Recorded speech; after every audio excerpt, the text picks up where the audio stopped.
배용호 선생님께서 이번에 조직 내에서 의사소통이란 무엇인지 30년 동안 그런 SK에서 겪으셨던 그런 노하우를 저희에게 짧은 시간 안에 이렇게 한 50분, 1시간 이렇게 풀어주신다고 하는데요. 네, 큰 박수로 모시도록 하겠습니다. 배용호 선생님, 잘 부탁드립니다.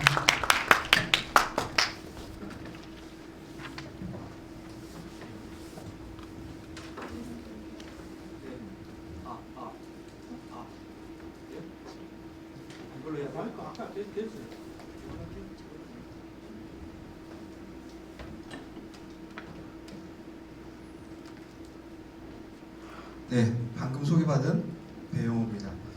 먼저 저를 잠깐 소개를 해드리려고 하는데 앞에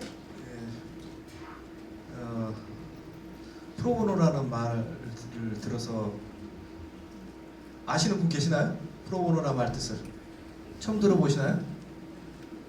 처음 들어보세요?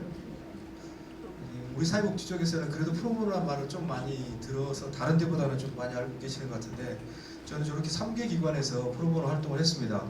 그런데 놀라운 것은 이번 대통령이 와가지고 이 프로보노 활동을 하지 못하게 정부 예산을 다 잘라버렸어요. 그리고 저 활동을 하고 있던 계시던 분들이 전부 다 이제는 지원받지 않는 상태에서 이렇게 그런 형태. 물론 이제 이 프로보노는 돈을 받고 하는 단체는 아닌데 운영하는 단체가 있어야 되는데 그 단체가 없어져버렸어요. 네. 그래서 이제 잠깐 프로보노를 잠깐 이야기하면은 재능 기부 활동하고 다름이 없습니다. 그런데 재능 기부는 변호사가 본인이 취미가 있어서 사진 찍어주는 거, 이게 재능 기부라고 하죠. 어디 가서 양로원이나 이런 데 가서 사진 찍어주는 거.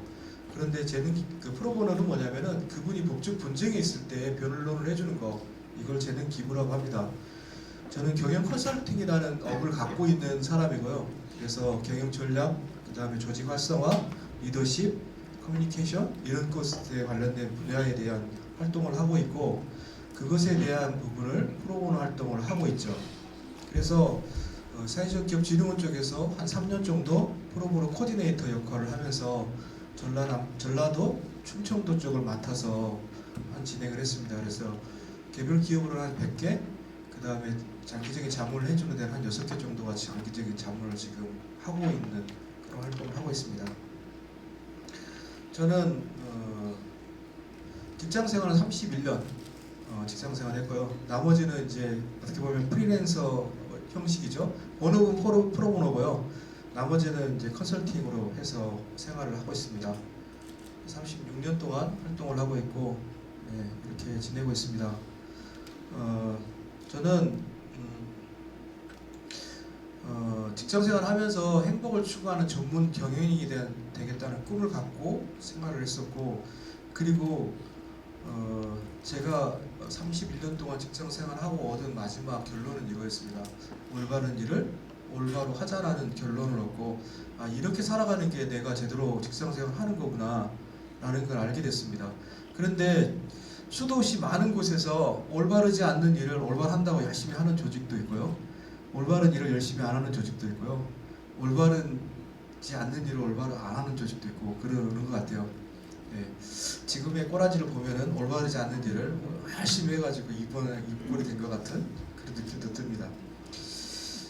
자, 예. 저는 가정에서 가족회의라는 걸 통해 가지고 지속적인 아이들하고 대화를 했었습니다. 그래서 이번에 강의 요청을 받았을 때 선뜻 어떻게 할까, 왜 나를 이게 요청을 했을까, 아마 요청을 하신 분이 한테 제가 빚이 되게 많아가지고 이분이 말씀하셔서 거절을 못했지 아마 다른 분이 했으면 저는 못한다고 말씀드렸을 것 같아요. 그리고 고민하면서 생각이 들었어요. 열두 제자를 선정할 때 똑똑하고 잘난 놈 선정하는 게 아니고 그저 그런 놈을 선정하는구나 라는 느낌을 받고 편안하게 그래 내 마음대로 하자 이렇게 생각하면서 편안하게 왔습니다. 그런데 저는 아이들 키울 때 효과적인 부모 역할 훈련이라는 것 때문에 되게 아이와의 관계를 개선하기 위해서 어떻게 아이와 대화를 할 건지에 대한 고민을 하고 거기서 깊은 고민을 했습니다. 여기 보니까 또 그것의 전문가도 또 계시는 것 같아요. PT라는 걸 했었었는데 예, 그거 하면서 그게 시작이었었죠. 어떻게 보면 제가 대화의 시작점은. 그리고 아버지 학교, 어머니 학교 이런 것들을 하고 그 다음에 이제 부부간의 애미라는 것도 하면서 이런 것들을 겪었죠. 그리고 나도 아이들하고 열심히 아이와 대화를 하는 것들에 문구를 뜨기 시작하면서 직장에 갔더니만 저보고 너 그래도 제법 아는데? 대인관계에 대해서 좀 아는데? 이러면서 커뮤니케이션 스킬이라는 것을 겪게 됐죠. 그러면서 집단 상담 과정 이런 것들을 쭉 하게 됐어요. 그리고 제가 이제 직장 생활하면서 한 300명 여사원하고 같이 일하는 생산 과장 역할을 하면서 이분들하고 어떻게 대화하고 커뮤니케이션 할까? 이런 것들을 공부하기 시작했었습니다. 그러면서 자연스럽게 이쪽에 관련된 부분을 알게 됐는데 깊이는 전혀 없습니다. 대신에 경험에 의해서 제가 하는데 불편하지 않을 만큼 그리고 그걸 활용해서 제가 생활하는 데 도움이 되게끔 하도록 하죠. 지금 아이들은 다 결혼해서 지금 시집장가 다 갔고 또 저기 손주까지 지금 보고 있는데 아이들이 저한테 찾아와서 아빠 같이 밥 먹어요 라는 이야기는 저와 같이 자기 고민이 있으니까 대화를 들어달라는 이야기인 것 같아요. 그 정도 대화를 할 수 있는 그런 아빠이고 이제는 그렇게 되었습니다. 네. 그리고 저는 제가 직장 생활하면서 혁신 활동을 하기 시작했습니다. 한 10년 정도 제조 과장을 하고 그리고 난 다음에 혁신 활동을 시작하기 시작했는데 그때 제가 시작하면서 TPM이라는 Total Product Maintenance 현재 장비를 어떻게 하면 효과적으로 운영하는 것에 대한 이야기 그 다음에 회사가 어떻게 하면은 경영 성과를 낼 수 있을까라는 것에 대한 Total Productive Maintenance Management 이런 것들에 대한 활동을 했었어요. 그런데 그 활동이 전사 활동으로 확장이 됐고 거기에 기업들은 강력한 탑다운 방식을 쭉 누릅니다. 그래서 위에서 시키지 않으면 안 하는 까라면 까라는 식의 그게 굉장히 강했죠. 그런데 그래가지고는 안 되겠다는 생각을 했어요. 그러면서 고민하고 접목을 시켰던 게 성공하는 사람들의 일과 습관이라는 그때 2000년도에 데이트를 쳤었어요. 그걸 경영혁신 활동과 같이 접목시키는 작업을 했습니다. 그러면서 이게 살아가는 기름이라는 걸 알게 됐죠. 그러면서 성공하는 사람의 일과 습관을 하면서 제가 내 사명서에 대한 깊이 있는 성찰을 하기 시작했습니다. 그리고 그때 치열하게 고민을 했었죠. 내가 왜 사는지, 무엇 때문에 사는지, 어떻게 살아야 되는지. 내가 갖고 싶은 것은 강남 강남에 있는 좋은 아파트도 갖고 싶었고요. 포르쉐도 타고 싶었었고요. 예. 그리고 권력 그렇죠? 승진도 하고 싶었고 되고 싶은 거 갖고 싶고 하고 싶은 거 되게 많았어요. 그런 것들을 쭉 다 적었어요. 그런데 되게 허전함이 되게 많았었어요. 그리고 치열하게 저 고민하다가 저 밑바닥에 하느님이 딱 계시더라고요. 나를 두고 네가 뭘 한다고. 그때 저는 하느님을 처음 뵀습니다. 처음 만났고요. 그리고 그때부터 꿈을 꾸기 시작했습니다. 그리고 나서 제 개인 사명서도 이와 같이 썼고요. 그리고 난 다음에 한 3년 뒤에 직장 사명서를 썼습니다. 지금 보이는 게 직장 사명서입니다. 그래서 제가 결국은 회사에서 모범을 통해서 변화와 리더십을 통해서 하나님 나라를 건설해야겠다는 꿈을 갖기 시작했습니다. 지금 여기 와서 여러분하고 같이 나눌 수 있었던 것도 이걸 하기 위해서 제가 여기 와서 이야기를 하고 있지 핵심은 이거에서 벗어나지 않는다라고 생각합니다. 저는 오늘 여기에 같이 와서 할 게 어린이들, 유치원생들 활용해서 이야기를 할 거고요. 여러분들한테 유치원생들이 이야기를 할 겁니다. 그리고 가장 우리 교회 어르신도 와서 여러분들한테 이야기를 해드릴 수 있지 않을까라고 생각이 됩니다. 지금부터 본격적으로 이제 시작을 하려고 합니다. 오늘 여기에서 내일까지 있는 이 자리는 어떤 자리냐면은 예수님의 나이는 몇 살인가요? 네? 4,000살이요? 22이요? 32이요? 33이요? 지금 만약에 살아계시다, 지금 계신 예수님, 지금 이 자리에 계신 예수님은 몇 살인가요? 네? 지금 몇 년도인지 모르세요? 2000 몇 년도인가요? 네, 2025년도잖아요. 그런데 여기서 가장 나이 많이 드신 분이 70은 안 됐을 것 같아요. 그죠? 그러면 예수님이 보시기에 우리는 다 어떤 건가요? 저 조그만 유치원생도 못한 어린애 아닌가요? 네, 그래서 제 나름대로 제가 그냥 룰을 정했어요. 여기 그라운드를. 불만 있으세요? 없죠, 그죠? 자, 없다고 박수 한번 크게 한번 쳐주시면, 지금부터 이제 제 마음대로 하는 겁니다. 이제 예수님이 이제 저랑 같이 계시고, 그다음에 예수님께서 이렇게 우리가 같이 노는데 해주실 것 같아요. 자, 여러분들, 내가 아는 모든 것은, 내가 필요한 모든 것은 유치원 때 배웠다라는 책이 있어요. 보셨죠? 자, 여기는 뭐냐면 놀이터의 규칙입니다. 놀이터 규칙. 모두가 아이들이 다, 어린이는 다 동등하죠. 그죠? 논쟁이나 다툼이 있어도 놀이의 일부예요. 그리고 싸우고도 한 30분 지나고 나면 흰이랑 닭도 같이 놀아요. 그죠? 놀이터지게 싸워가지고 울고 집에 갔는데 그 다음날 와가지고 같이 웃고 놀고 있습니다. 그게 어린애 아닌가요? 그리고 즐겁게 재밌게 놀아요. 거기서 울고 노는 애 별로 없어요. 물론 그 순간 놀지만 그래도 기쁘게 다 놉니다. 근심 걱정이 있으면서 놀고 있는 아이들 없거든요. 그 다음에 긍정적이고 되게 협력적인 태도로 참여를 하고 있어요. 애들이 다 소꿉장난하는 거 이렇게 놀죠. 결국을 천국을 만드는 마음으로 그 아이들이 그 놀이터에서 놀고 있는 거 아닌가요? 그 어린애의 놀이터가 바로 우리들이 천국 아닌가라는 생각이 듭니다. 지금 그걸 그대로 우리 여기 지금 우리 모래사장이거든요. 여기 옮겨서 이렇게 생활을 하면 좋겠습니다. 가능한가요? 불가능해요? 한번 해봅시다. 오늘 이렇게 풀어가는 걸로 이렇게 하겠습니다. 그라운드들이에요. 이게 지켜지지 않으면은 이제 뭐 잘못된 거죠. 그죠? 동일하시면 또 한번 박수 한번 칠까요? 이제 어쩔 수 없어요. 동의하셨으니까 그냥 갈 거예요 이제. 그래서 자, 우리가 소통하는 것은 어떤 것이 있나요? 소통에는 어떤 게 있나요? 커뮤니케이션 방법. 지금 제 이야기를 지금 2번, 3번씩 듣는 분들 계중에 계세요. 여기 오신 분들 중에 그분들은 복습하신다라고 생각하시면 들으면 돼요. 그런데 일정 부분만 겹치고 나머지는 또 다른 부분이 포함되어 있어서 이렇게 들으시면 될 것 같아요. 자, 소통하는 방법 어떤 게 있어요? 대화 또 몸짓 또 듣기 또 눈빛 어디서 많이 또 여러분들 글은 안 쓰나요? 글도 쓰죠. 이렇게 여러 가지 것들을 합니다. 그런데 이 소통, 대화나 이런 커뮤니케이션 하는 과정 속에 몇 프로나 이해할 것 같아요?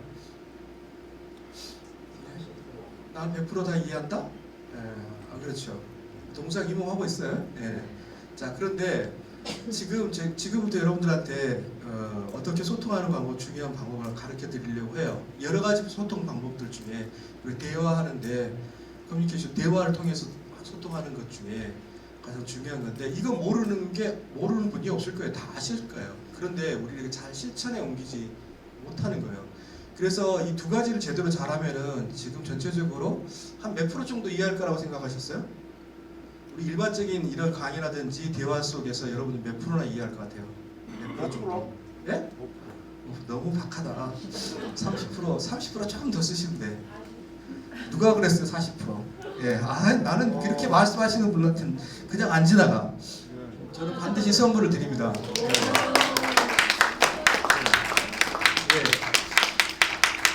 감사 노트인데요. 제 인생을 바꿔놓은 겁니다. 아마 쓰시면 인생이 바뀝니다. 100일만 쓰세요. 확실히 변화됩니다. 그 40% 정도밖에 되지 않는데 이 두 가지만 제대로 하면 한 90%에서 95%까지 된대요. 첫 번째, 이야기하는 사람한테 관심을 기울여야 돼요. 자, 이야기하는 사람한테 관심 기울이는 방법 뭐가 있을까요? 쳐다보는 거. 그죠? 눈으로 쳐다보는 거예요. 이야기하는 사람 관심 기울이는 방법이. 두 번째, 호응해주기예요. 호응해주기 어떤 거예요? 고개 끄덕여주고 뭐라고요? 네? 응? 틀린 말하면 아니요? 이렇게 고개 절레절레 흔들고 이게 호응해주기죠. 우리나라 사람들 호응해주기에 무지무지 인색해요. 그렇지 않아요?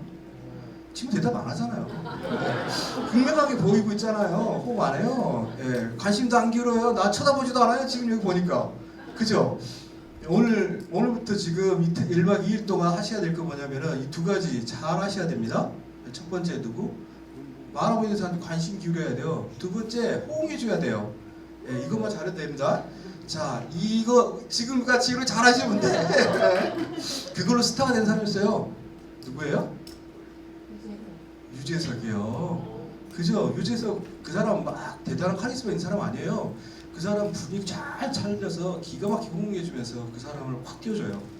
그러면서 지금까지 그 롱런을 하면서 지금까지 그 자리를 지키고 있죠. 예. 커뮤니케이션 내가요, 내가. 예. 멀리 있는 게 아닙니다. 자, 그게 이거 두 가지만 잘하셔도 돼요. 이 두 가지만. 마지막 세 번째 한 가지 더 있어요. 이건 여러분들 기대도 안 해요. 근데 여러분 하셔야 돼요. 뭐냐, 세 번째는 질문하기, 질문하기. 그죠? 왜 질문하기가 중요하냐면은 이 두 가지만 하면은 이 관심 기울이고 호응해주기만 잘해도 90% 이상 이해가 되는데, 이 질문하기는 정확하게 100%까지 이해할 수 있어요.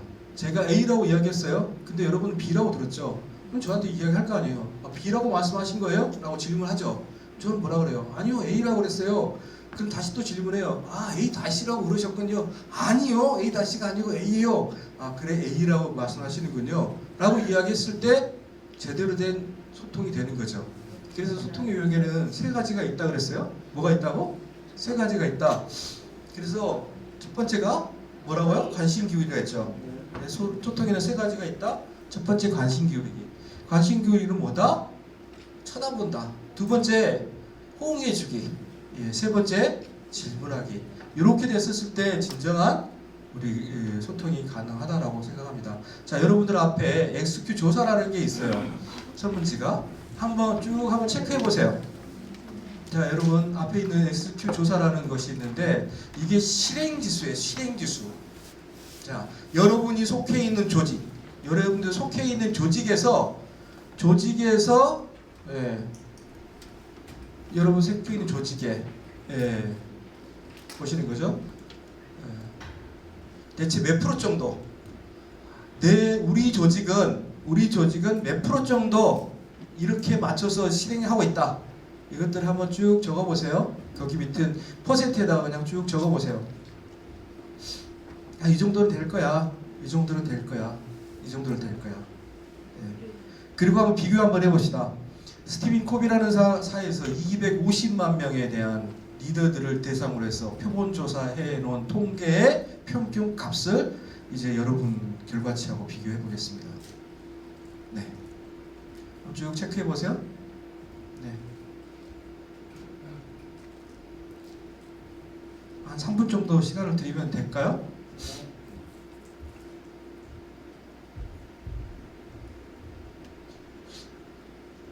너무 어렵나요?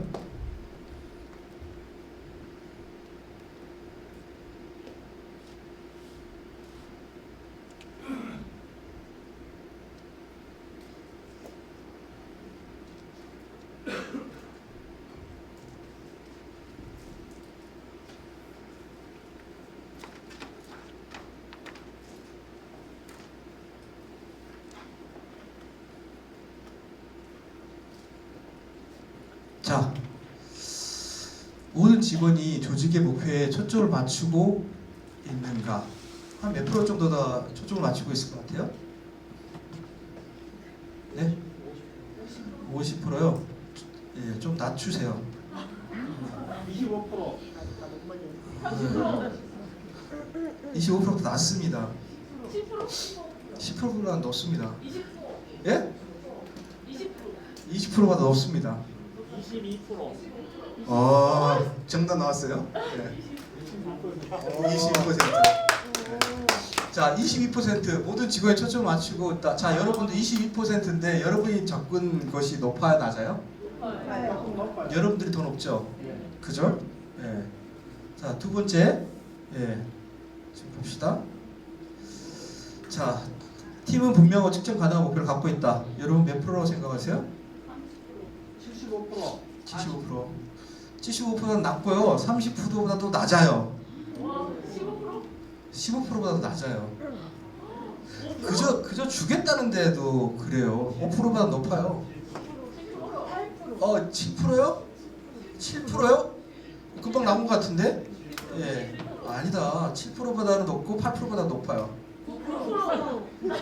예? 어거지로 맞추네요. 예? 9%예요, 9%. 자, 놀라운 일이 아니에요? 세상에 우리 조직 팀은 분명하고 측정 가능한 목표를 가지고 있다. 제가 겪어보면서 사회복지시설, 사회적 기업들도 그렇고 사회복지시설들이 다들 이구동성으로 막 무슨 이야기하냐면 우리는 수치로 나타내기 어려워요 라는 이야기들을 해요. 예. 그게 지금 겪고 있는 현실인 거죠. 예.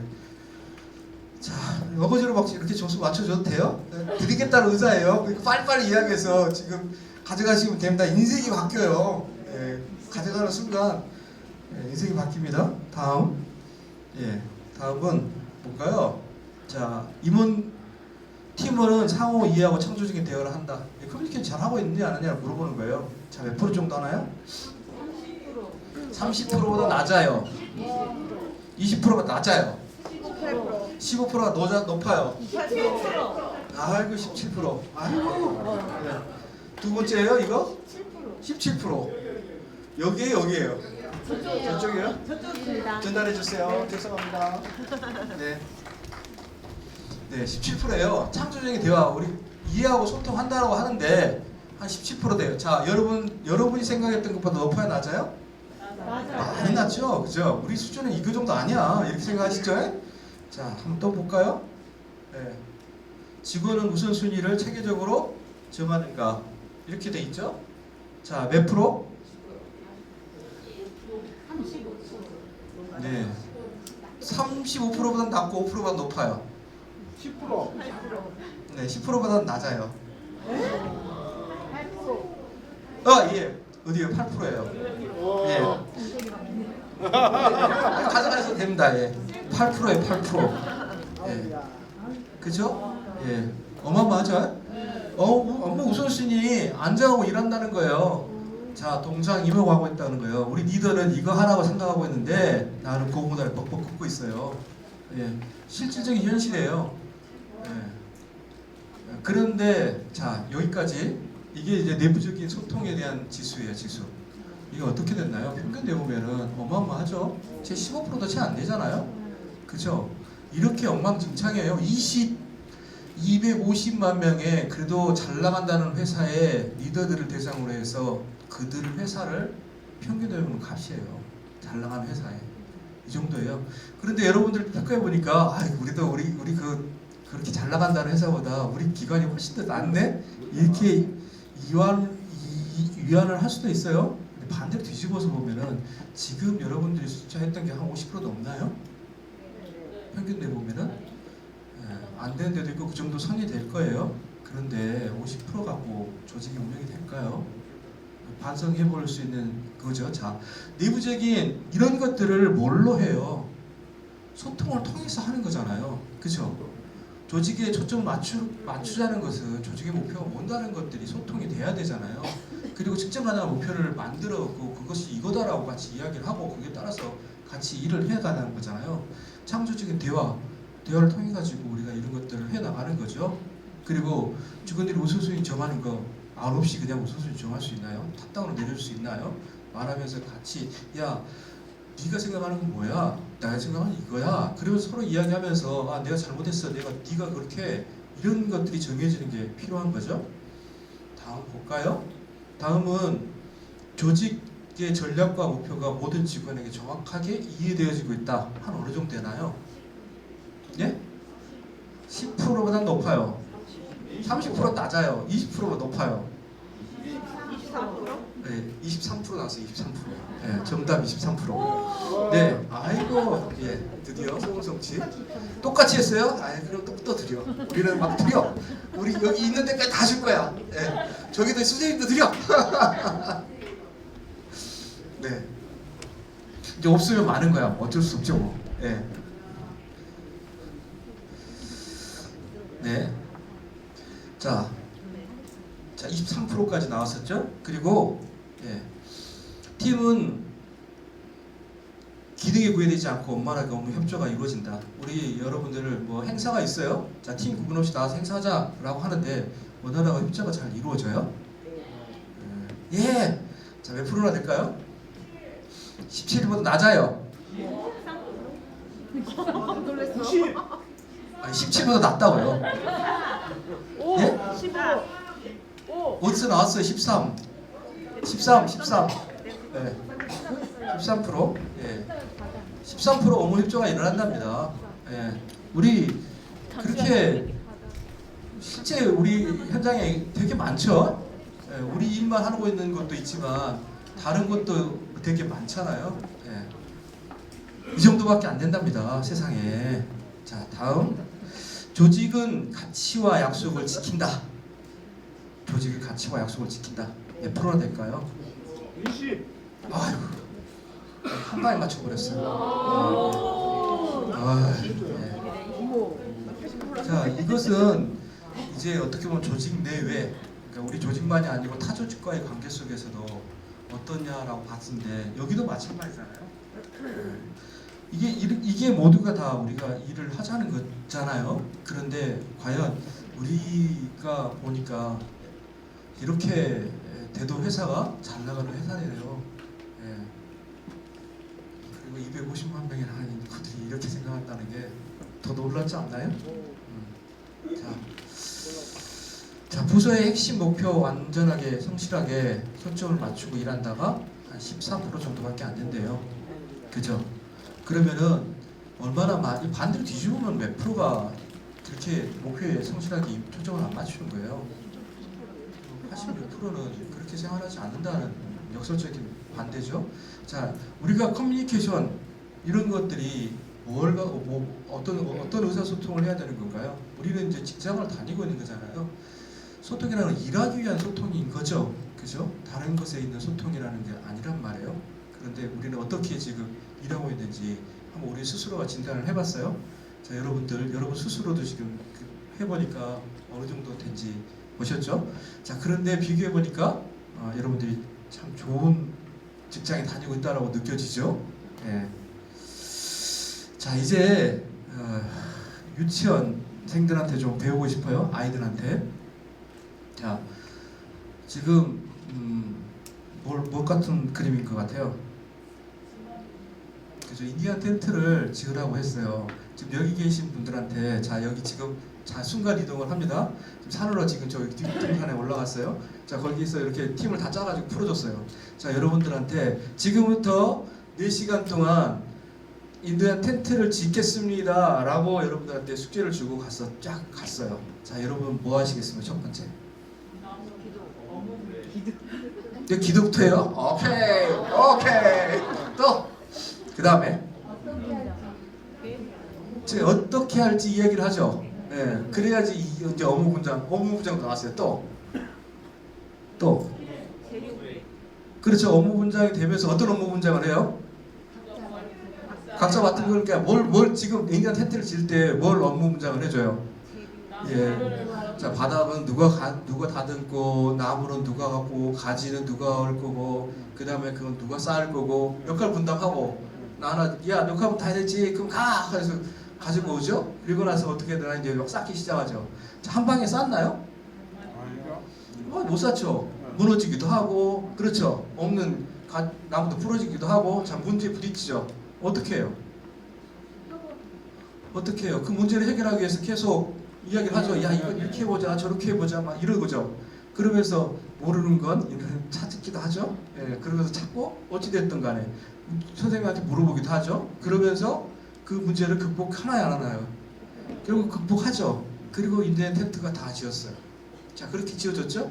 자, 그렇게 지어지고 났어요. 자, 이제 4시간이 다 지나고 났어요. 다 끝나고 나서 이제 다 지었어요. 그리고 아이들이 다 모여요. 선생님 다 끝났어요. 그래? 우리 이제 다 끝났으면 내려와서 밥 먹자. 자, 밥 먹고 끝나고 이제 다시 돌아왔어요. 그리고 난 다음에 선생님이 다시 그래, 옆에 있는 사람 어떻게 했는지 한번 둘러봐. 그래서 다른 조 다 둘러봤어요. 그랬더니 어떤 일이 벌어졌어요. 이거 우리보다 더 잘했네. 얘들은 형편없네. 막 이랬어요. 자, 됐죠? 그리고 나서 다시 숙제 또 선생님 또 이야기를 해요. 야, 지금부터 2시간 줄게. 다시 하면 텐트 옆에다가 또 하나 텐트를 짓을래? 아니면 다시 부시고 다시 짓을래? 자, 2시간 만에 지어요, 못 지어요? 2시간이요? 지을 것 같아요. 짓죠. 더 멋있고 기가 막힌 걸 짓죠. 예. 자, 여러분들 이렇게 아이들이 놀아요. 그죠? 예, 여러분들 그런데 기가 막힌 거 애들이 뭘 했냐면은 인디안 텐트를 지어라라는 목적을 명확하게 줬어요. 목표를. 그죠? 그리고 난 다음에 아이들이 계획을 수립하기 시작했어요. 그리고 역할 분담했죠. 그리고 문제에 부딪혔어요. 그리고 문제를 해결했어요. 그런데 모르는 지식은 주변에 있는 사람한테 물어보고 대화하고 타협하면서 그 문제를 해결해 갔어요. 그리고 다 짚고 났어요. 다시 평가를 해봤어요. 그랬더니 우리가 뭐가 문제가 있는지 알아봤어요. 그리고 나서 다시 재도전을 하기 시작했어요. 그리고 다시 지어졌어요. 자, 이게 노는 것에, 그죠? 자, 여러분 반대로 확 뒤집어서 지금 이와 똑같이 여러분들이 일을 해요. 그러지 않나요? 이렇게 일 안 해요? 네. 이렇게 일하죠. 이렇게 안 하는 사람들 있어요? 네. 자, 노는 놈이, 잘 노는 놈이 일도 잘해요. 그죠? 거짓말 같아요? 왜 그러는지 아세요? 그게 바로 저 답이 여기 숨겨져 있어요. 이게 일하는 방법이에요. 일하는 방법. 이게 일하는 방법이에요. 그죠? 여러분들 목표가 주어졌잖아요. 그리고 나서 계획을 수립했잖아요. 문제에 부딪혔잖아요. 해결을 했잖아요. 새로운 지식이 만들어졌죠. 첫 번째 시도에 해고 난 프로세스가 만들어졌어요. 표준화 시켰어요. 그리고 난 다음에 이 문제가 해결돼서 목표를 달성했어요. 그리고 난 다음에 평가를 해봤죠. 그리고 나서 다시 재도전을 했어요. 이런 과정을 겪었죠. 그런데 이 일을 어떻게 했느냐, 뭘 통해서 했느냐, 소통을 통해서 했어. 소통을 통해서. 그렇죠. 그냥 했어요? 끊임없이 아이들하고 대화하면서 같이 이야기하면서 이걸 해갔잖아요. 이걸 하는 과정 속에 일어났어요. 자, 그런데 기가 막힌 게 어떤 일이 벌어졌냐면은 그 아이들이 그걸 하는 과정 속에 어떤 생각들이 자라났냐면은 자발성이 살아났어요. 아, 내가 인디안 텐트 지을 때 나는 이렇게 할 거야. 바람직한 모습을 하고자 하는 의욕이 계속 생겨났어요. 그 다음에 뭐가 생겨났냐면은 자주적이 생겨났어요. 조직 내에서 할 일이 스스로 하는 게, 아, 내가 이거 할게. 내가 이거 할게. 내가 나무 가져올게. 내가 땅 고를게. 그럼 자주적이 살아났어요. 자, 문제에 부딪혀서 끊임없이 도전을 하면서 그 문제를 해결하려고 하는데 뭐가 생겨났어요? 창의력이 생겨났어요. 자, 그러는 과정 속에 도전성도 생겨났죠. 야, 우리 다음번에 더 잘해보자. 이런 생각도 생겨났고, 야, 우리가 이거 못 지어? 지울 수 있어. 이러면서 도전적인 게 생겨났어요. 그러는 과정 속에 끊임없이 소통을 했었죠. 어떻게 상하 간에, 수평 간에, 대회 간에 소통을 하면서 자라났어요. 그죠? 이게 바로 뭐냐면은 우리가 하고 있는 일이에요. 일. 그리고 이것들의 결과물이 이렇게 일어나요. 그런데 자, 왜 그러면은 놀이하고 일하고가 동일하냐면은 그게 프로젝트이기 때문에 그래요. 프로젝트라는 거 뭐냐면은 시작과 끝이 있는 걸 프로젝트라고 해요. 그래서 놀이도 프로젝트고 일도 프로젝트예요. 자, 왜 놀기 잘하는 애들이 일도 잘하냐면은 저렇게 놀았던 애들은 일 시키면 그대로 잘합니다. 자, 어떤 아이 키우고 싶으세요, 여러분들? 어떤 직장 후배들 키우고 싶으세요? 자주적이고 자발적이고 창의적이고 도전적이고 소통할 줄 아는 놈, 이런 놈들을 데리고 일하고 싶지 않으세요? 여러분들 이거 되고 싶지 않으세요? 이게 이상향 아니에요? 이게 인재상 아니에요? 이거예요. 여러분들 아이 키울 때 이렇게 키우면 돼요. 그래서 잘 놀리면 돼요. 놀게 만들어요. 들에서, 벌판에서, 산에서 뛰놀게 만드세요. 이걸 성취해낸 게 우리 교구의 양업고등학교. 네. 이게 바로 문제아들을 만드는 그 핵심이 그거예요. 자, 이게 뭐냐면은 혼장통이라 그래요. 자, 혼을 담아서 일을 하는데 어떻게 할 거냐? 자주적이고 자발적으로 일하는 게 혼을 담아서 일하는 거죠. 그런데 뭐냐? 전략 세우고 목표 수립하고 계획 수립하고 이게 혼을 담아서 일하는 거예요. 그러는 과정 속에 창의력이 생겨나야 되잖아요. 그죠? 그죠? 이 혼을 담아서 일하는 거예요. 이렇게. 그죠? 혼은 꿈이고 비전이고 그 신점이죠? 방향성이고 지향성이에요. 창의력이 일을 해야죠. 어떤 놈이 창의력이 있느냐? 하늘에 뚝 떨어지는 게 아니에요. 일만 시간의 법칙이 있어야 돼요. 끊임없이 고민하고 노력한 놈한테 창의력이 와요. 여러분들 지금 직장에서 8년 이상 근무하면은 이제 전문가라 그래요. 자, 일만 시간의 법칙이 적용된 거죠. 어디 가서 여러분 전문가라고 내놓을 수 있어요? 네, 이제 그런 긍지와 자부심을 가지려고 해야 되죠. 끊임없이 새로운 것, 독특한 것, 기반한 것 찾고 끊임없이 노력하려고 하는 것. 아까 우리 프로세스 안에서 돌고 있었잖아요. 그러는 과정 속에 내가 부딪히고 어려울 때 하나씩 정리해가지고 내 거와 시켜놓을 때 성장하는 거죠. 자, 여러분들 여러분들이 언제 성장했어요? 여러분 성장할 때 보시면은 어디서 성장했어요? 교육받아서 성장했어요? 현장에서 성장했어요. 언제 일에 부딪혀서 고민하고 실패하고 좌절했을 때 그때 레슨 포인트가 생겨나고 그때 성공 포인트가 만들어지면서 여러분들 성장해 가는 거죠. 창의력이라는 것은 이렇게 현장에서 만들어지고 배워지고 성장해 가는 거죠. 거기서 전문가가 되는 거죠.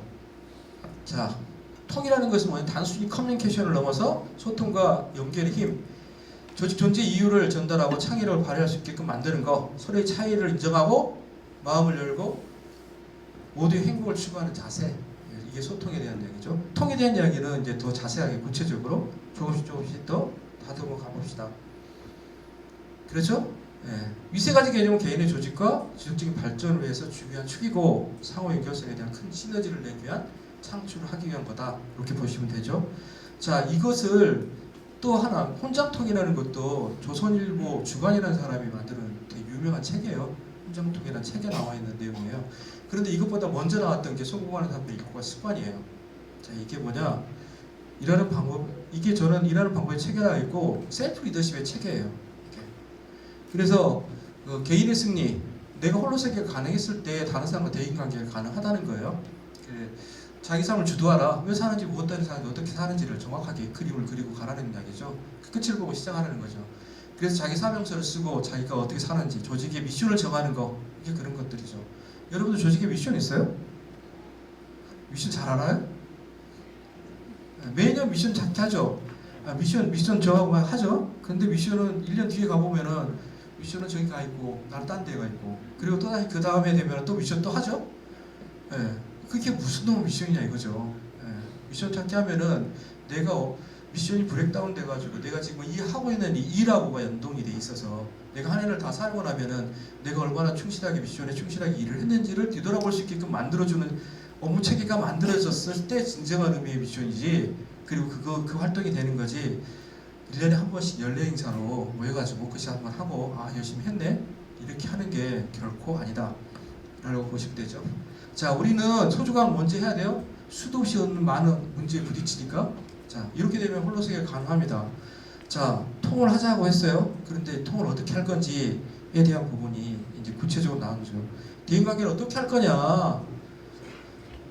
우리는 학교 교육에서도 경쟁 심리에 너무 찌들어 있어요. 그렇지 않아요? 승승을 생각하지 않아요. 너도 승리하고 나도 승리 안 해요. 제가 나의 경쟁 대상이라고 생각하면서 승패의 논리에 찌들어 있어요. 자, 패승 이런 논리에 찌들어 있죠. 뒤에 기가 막힌 건 승승 아니면 무거리라는 이런 개념도 있어요. 뒤에 가서 우리 제3에 대한 이야기 할 때 한 번 더 이야기를 할게요. 자, 용기와 배려도 있어야 되죠. 승승을 생각하는 사람들은 내가 뭔가를 이야기하고 그게 잘못되면 잘못됐다 할 수 있는 의지와 능력이 있어야 되는 거고, 다른 사람이 그렇게 할 수 있게끔 배려에 대한 의지와 능력이 있어야 되는 거죠. 그래서 이제 승승을 생각하면서 우리가 대화의 커뮤니케이션 해야 돼요. 자, 제가 여러분들한테 여기서 스킬을 가르쳐 드리고 이런 스킬을 가르쳐 드려도 유의미하다고 생각을 하지만 개념적인 걸 먼저 하는 게 더 중요하다고 생각이 돼요. 그리고 그 뒤에 내 개념적인 게 붙고 난 다음부터는 그 다음에 스킬을 키워나가는 작업을 하면 훨씬 더 빨리 내가 커뮤니케이션 스킬이 향상될 수 있을 것 같아요. 그래서 개념적인 부분들을 이해하는 작업을 먼저 했으면 좋겠다. 그래서 먼저 승승이라는 개념을 가지고 왔으면 좋겠다. 두 번째, 이해한 다음 이해시키라는 거예요. 우리는 많은 사람들이 상대편을 이해시키려고 달라들어요. 여러분 리더들 보세요. 여러분이 무슨 말하면 됐고 그리고 나서 막 이야기하죠. 내가 하고 싶은 이야기 5분도 못해요. 자기 30분 떠들어요. 그리고 나서 내가 이렇게 30분 동안 떠들었는데 그것도 이해 못하니? 이러고 있죠. 이해한다면 이해시키는 게 아니에요. 그죠? 이건 커뮤니케이션의 가장 악이죠. 악. 그런데 그것도 할 때도 필요할 때도 있어요. 그걸 요청했을 때는 해야 되죠. 저한테 지금 이야기해달라고 요청을 한 거잖아요. 그러니까 오늘 제가 강의를 하는 거죠. 이럴 때는 유의미하지만 대화 속에서는 그건 자서전적 반응이라고 그러죠. 그러니까 밤날 꼰대 뭐 이런 소리를 듣는 거죠. 자, 먼저 이해한 다음 이해시키려고 그러면 어떤 것이 있냐면 우리 병원에 찾아가면은 어떤 걸 먼저 해요? 병원에 가면은 그죠? 먼저 진단부터 먼저 하죠. 물어보죠.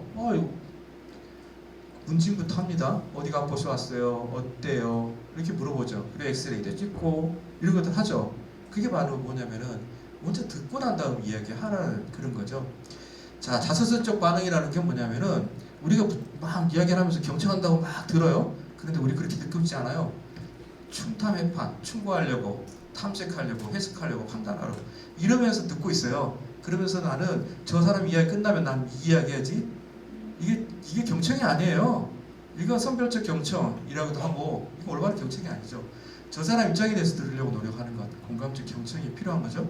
자, 공감적 경청에 대해서는 우리 교회 제일 어르신한테 뒤에 가서 한번 이야기를 들어보도록 할게요. 네. 자, 갈등이 있을 때, 여러분들 갈등이 있을 때 어떻게 해결할 거냐? 자, 문제가 부딪히잖아요. 여러분들 현장에서 어떤 문제가 생겼어요. 낙상이 생겼어요. 다리가 부러졌어요. 누가 아파요.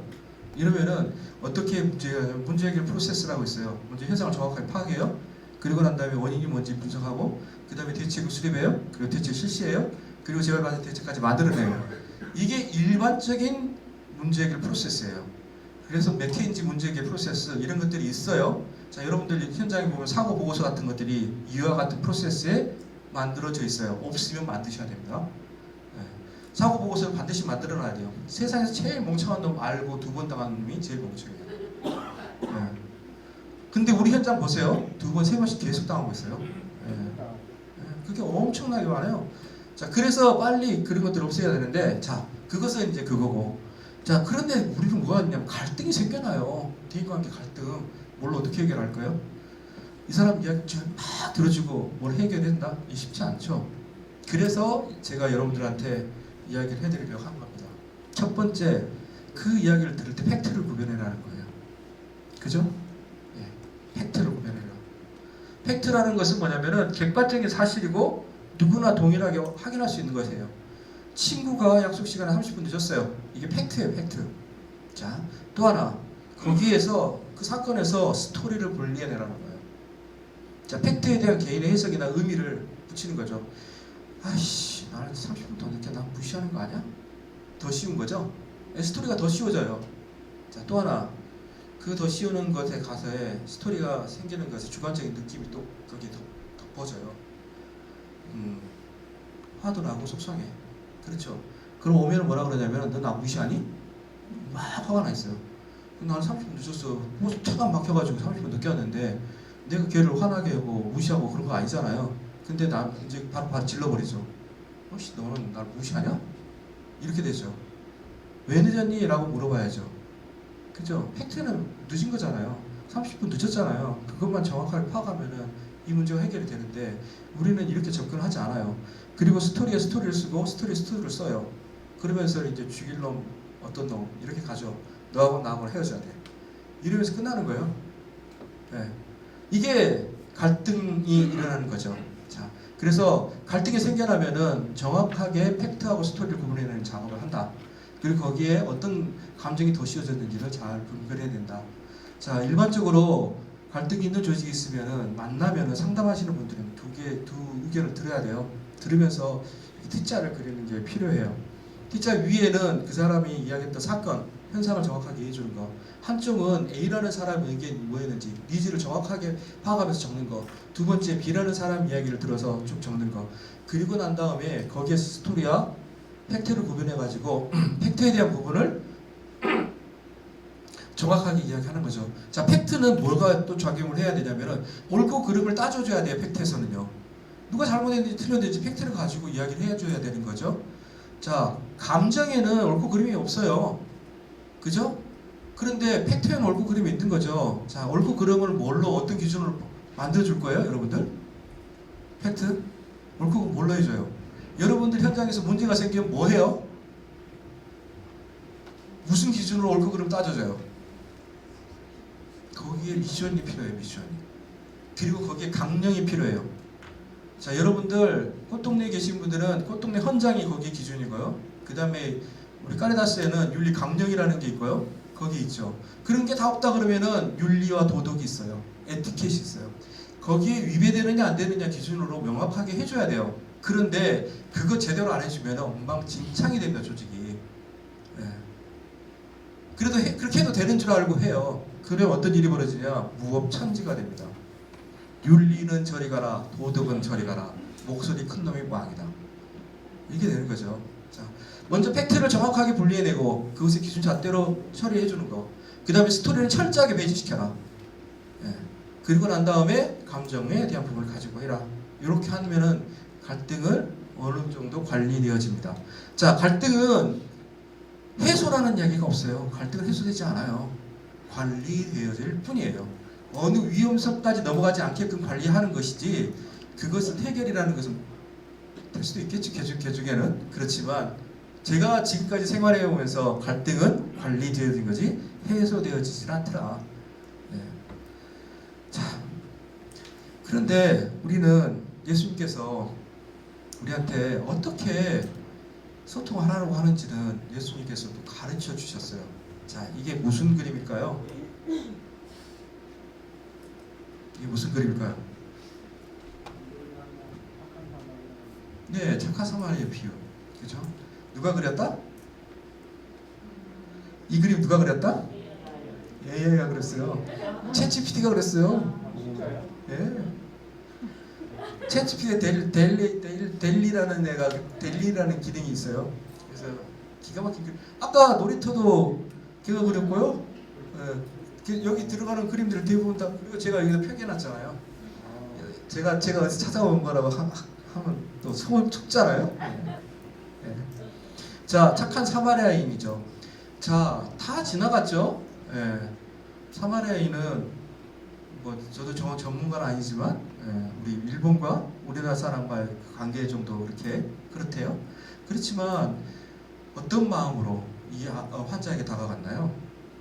측은지심이죠. 측은지심. 그죠? 예수님의 마음이죠. 그죠? 그리고 다가가가지고 어디 아픈 데가 어디가 있는지 물어봤죠. 다리가 부러졌는지 칼을 맞았는지. 그러면서 그 사람을 상처를 치료해주기 시작했죠. 자, 그리고 난 다음에 이분이 어떻게 했어요? 요한에 데려다 줬죠. 그리고 돈까지 줬죠. 그리고 또 뭐 했나요? 돌아오면은 예, 돈을 주겠다는 거. 결국 뭐냐면 그 사람이 자립할 수 있을 때까지 이분 도와줬었어요. 그죠? 우리가 베푼다는 게 그런 거죠. 자, 우리가 대화를 할 때 어떻게 대화를 하냐면은 우리가 그 사람 마음이 돼서 그 사람을 들으려고 노력하는 거죠. 예, 그게 제일 중요한 거죠. 언제까지 그 사람이 다 이해할 때까지. 할 수 있는 데까지 그렇게 들으라고 한 거죠. 이게 예수님이 우리한테 보여주신 대화의 커뮤니케이션의 어떤 중요한 거 아니에요? 책임지심으로 들어라. 그 다음에 그 사람이 뭐거나 요구하는 걸 다 들어라. 그리고 난 다음에 이야기를 해라. 이야기죠. 자, 그런데 소통에서 이 한 글자만 알면은 우리 소통에 반은 됐다 그래요. 그죠? 이 한 글자가 뭔지 아세요? 한 권 남았어요. 한 글자만 하면 돼요. 정? 기회를 놓쳤어요. 네. 청이에요, 청. 여기 청자에는 어떤 게 들어있냐면 귀자가 들어있죠. 귀자. 그죠? 귀자 임금왕이에요. 자, 임금이 말하는 걸 들으라는 이야기예요. 네? 그죠? 우리 왕중의 왕은 누구? 예수님 이야기하는데 들으라는 이야기예요. 예수님 이야기하는데 안 들어? 들으라는 이야기예요. 예수님이 말하는 거 들으라는 이야기예요. 옆에 여러분 앞에 있는 분이 예수님이에요. 왜 그래요? 네. 그 사람 말하는 거 들으라는 이야기예요. 누가 말하니까 왕이 말하니까. 자, 이건 뭐예요? 열십자, 열십자. 네. 이건 무슨 글자예요? 눈목자가 누워 있어요. 눈목자가 눕혀져 있는 거잖아요. 눈목이. 그래서 눈이 10개 있듯이 쳐다보라는 이야기예요. 그죠? 그 다음에 이게 뭐예요? 한일자잖아요. 그 다음에 뭐예요? 뭘로 들으라는 거예요? 한마음에 대해서 들으라는 이야기예요. 네. 여기 다 됐죠? 제가 아까 뭐라 했죠? 눈으로 쳐다보라 했죠? 관심 기울라 했죠? 호응하라 했죠? 그게 뭐냐면은 눈이잖아요. 눈. 뭐 귀로 들으라는 이야기가 누가 말하듯이 임금이 말하듯이 뭐로 그 사람과 한마음이 돼서 들으라는 이야기예요. 마음으로 들으라는 이야기 마음. 그런데 우리는 한마음이 돼서 들을 수 있어요? 생각이 같아요? 그 사람 생각 이해할 수 있어요? 우리는 못해요. 그 사람 머릿속에 들어가 보지도 않았는데 어떻게 들어요? 그래서 우리가 이해할 수 있는 게 뭐냐면은 공감이에요. 그 사람이 어떤 생각을 하고 있는지를 알 수 있는 거, 이게 그게 공감이거든요. 그리고 공감적 경청을 하라는 이야기가 그 사람과 한마음이 돼서 들으라는 이야기예요. 일심이라는 게 다른 게 아니다. 이게 바로 공감이다. 그게 이 이야기를 하셨어요. 그죠? 자, 이제 어떻게 들은지는 들은 거에 대한 방법에 대한 스킬은 다 배우신 거예요. 이렇게 들으면 돼요. 그런데 제대로 안 들겠어요, 여러분들이? 그죠? 그런데 놀라운 것은 또 이제 아까 유치원생들 왔었잖아요. 이번에 교회에서 제일 어린 누구예요? 네? 교종이라고 하는, 교종이라고 하는데, 교종은 제일 또 저기 뭐냐 신분권이라고 하시네요. 자, 경청이라는 것은 교황님이 말씀을 이렇게 하셨대요. 한번 들어볼까요? 교황님은 무슨 말씀하셨는지? 아이고, 이건 어쩔 수 없네. 아니야. 오는 주일은 홍보주일입니다. 소리 켜야 돼. 프란치스코 교황은 홍보주일 담화에서 소통의 필수는 경청이라고 강조했습니다. 서로 자기 말만 하려고 하는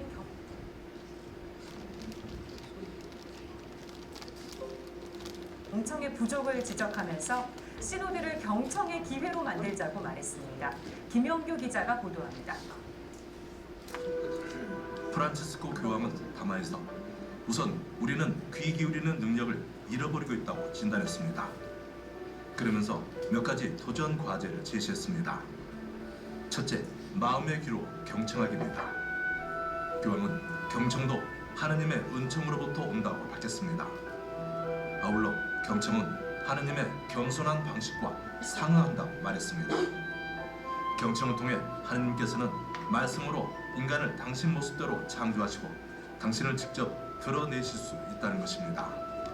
근본적으로 경청은 사랑의 차원이라는 점도 강조했습니다.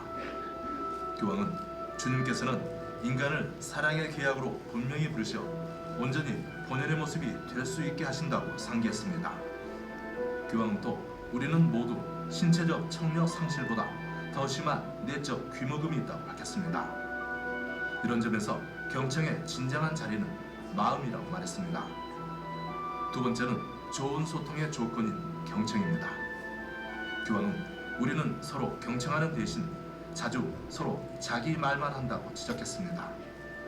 그런 만큼 경청은 대화와 좋은 소통에서 없어서는 안 될 첫 번째 요소라고 강조했습니다. 교황은 귀 기울이는 사람이 말하는 그 진실에 놀라는 능력과 함께 언제나 인내의 덕이 필요하다고 밝혔습니다.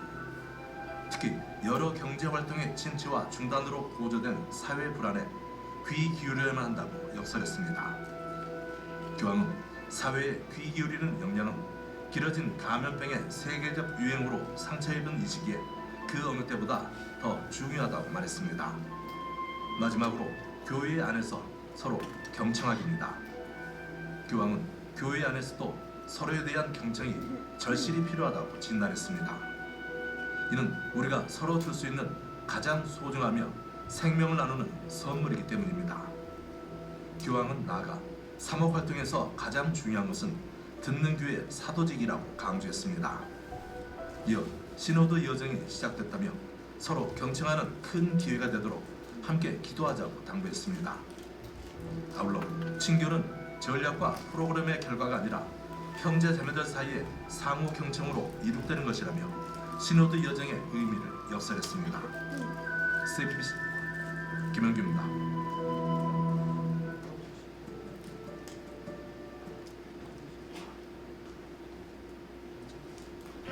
매일 동네를 수차례 돌며 폐지를 줍는 아빠.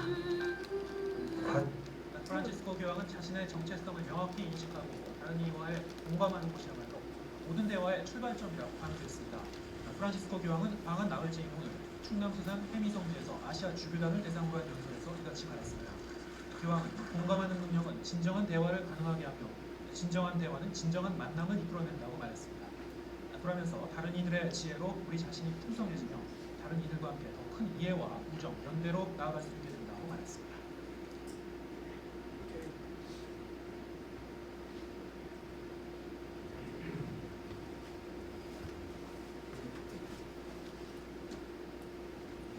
마음으로 듣고 마음으로 말하기. 예, 그죠? 예, 이게 커뮤니케이션의 소통의 스킬을 어떤 면에서 한마디로 이야기하면은 마음으로 듣고 마음으로 말하자라고 할 수 있죠.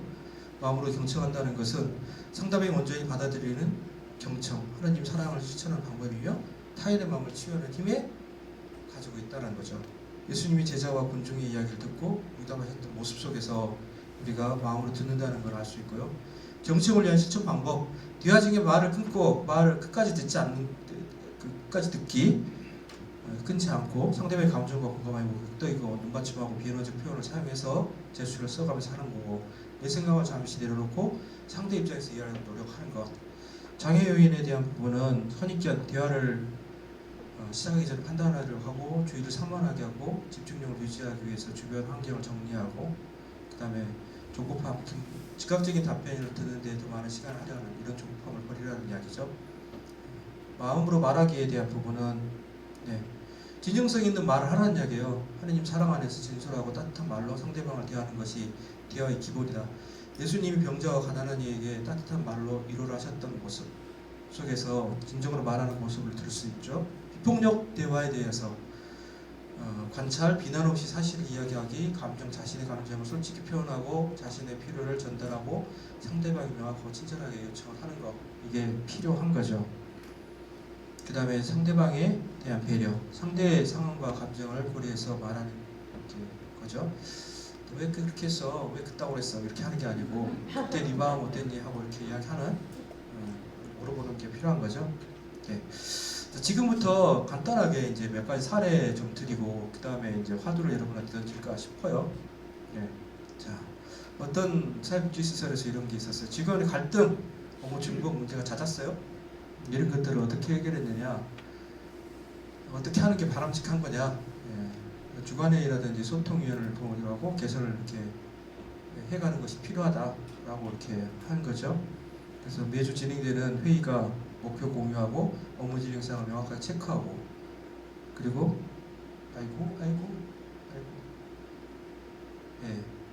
익명의 피드백 제도를 만들어서 상향식 의견 전달을 해주는 거, 그다음에 갈등이 발생했을 경우 제3자를 통해서 중재 소통 워크숍을 진행하고 직원 간의 신뢰를 형성하고, 이런 것들을 하면은 이용자의 그 부분을 향상시킬 수 있는 거죠.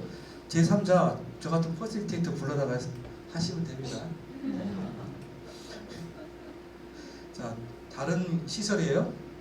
다른 시설에서는 시설에서 종이 서류 기반을 해서 소통과 대면 회의가 많아서 업무를 느리기가 필요하고 느껴졌어요. 우리 지금 디지털 협력 도구 활용해서 지금 하고 있죠. 근데 이제 그게 공유가 돼서 또 문제죠.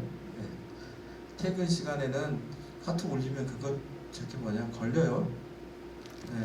업무 일정 공유하는 건 우리 칼렌더 같은 걸 이용해서 우리 업무 공유하는 게 필요하죠. 그 다음에 이제 공유 폴더라든지 이런 것들을 진행해서 프로젝트 진행하는 것들을 활용할 수 있게끔 만들어주는 작업을 해야 됩니다.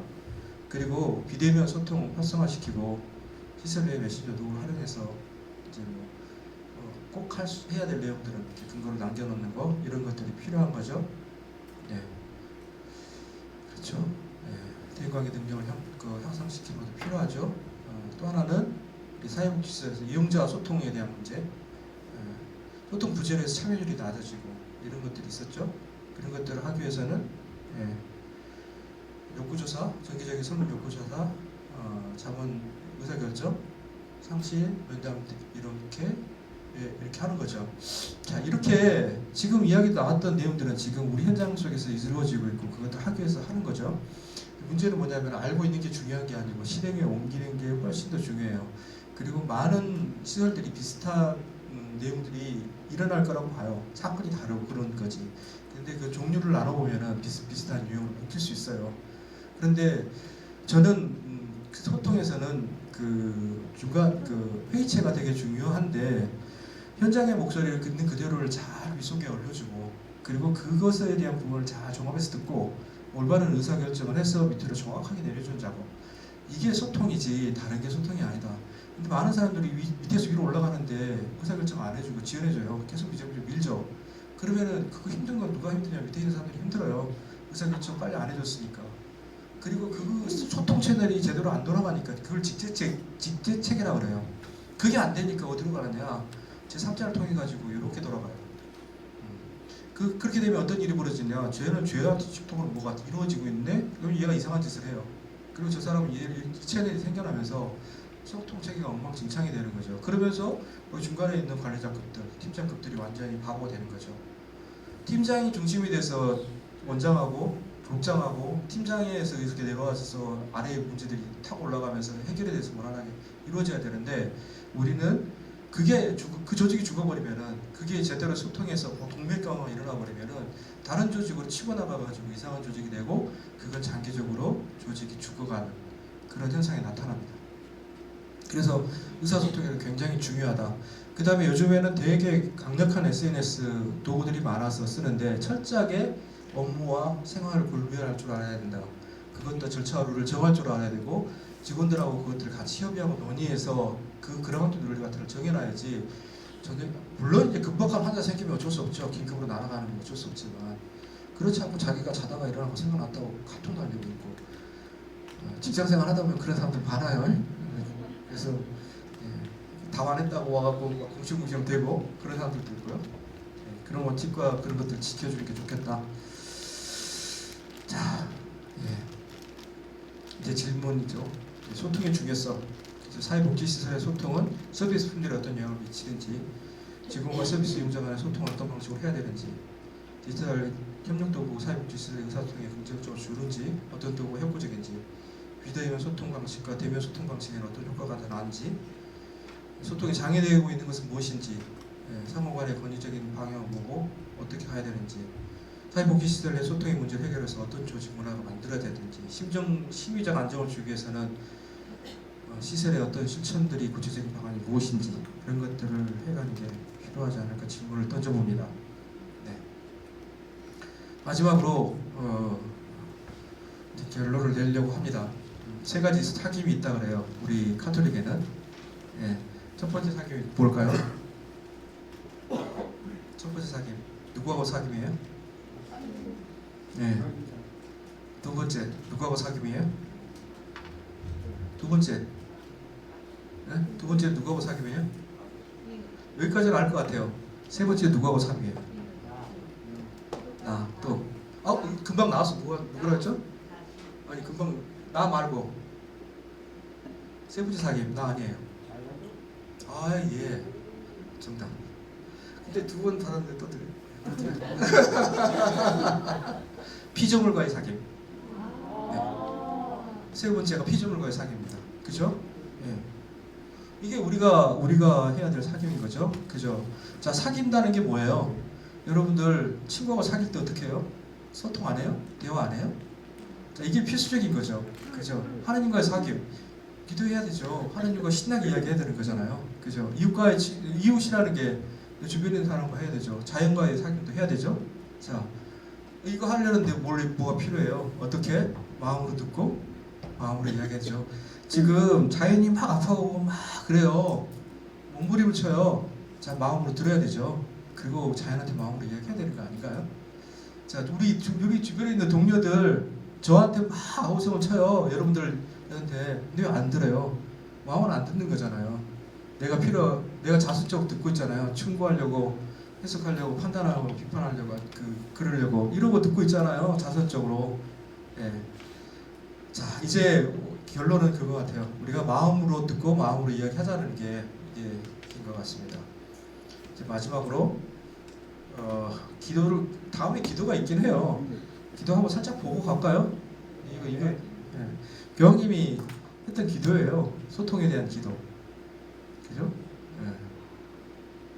이런 기도도 있는데요. 제가 앞으로 가세요. 저는 마지막으로 우리가 살아가는 것이 어떤 건지, 이거 안치환의 노래예요.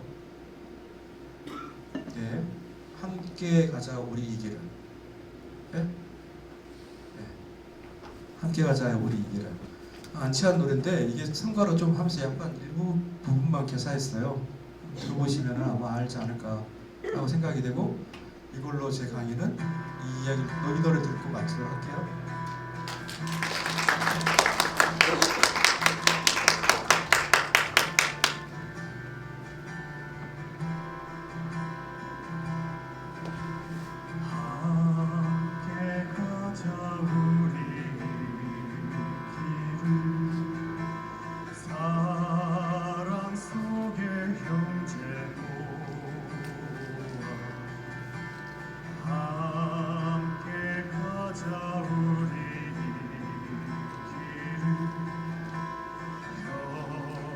형제의 손만 잡고 가로질러 들판산이라면 거기 여차 넘어주고 사나운 파도 바다라면 거기 여차 건너주자. 해 떨어져도 길을 서로 일으켜주고 가다 못 가면 쉬었다 가자.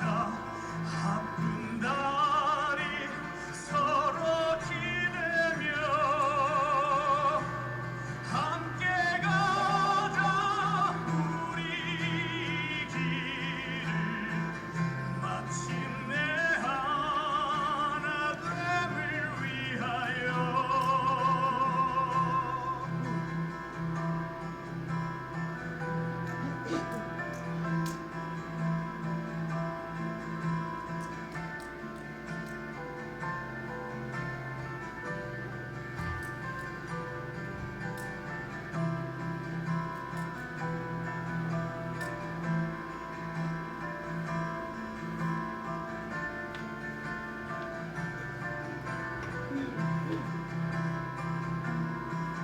가로질러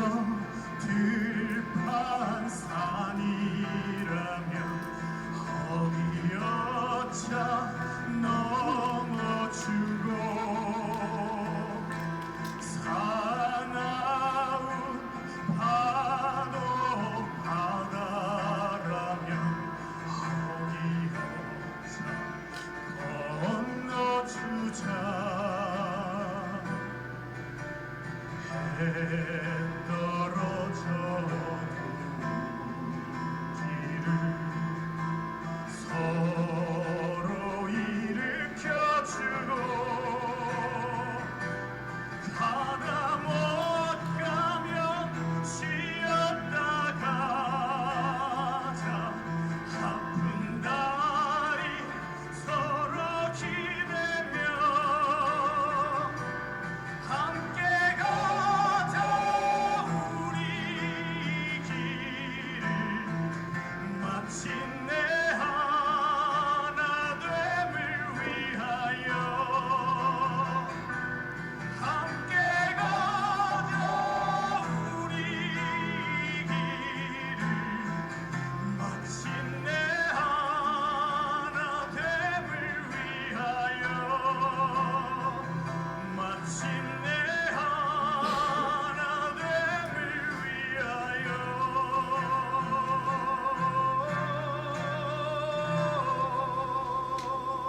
네, 영광이 성부와 성자와 성령께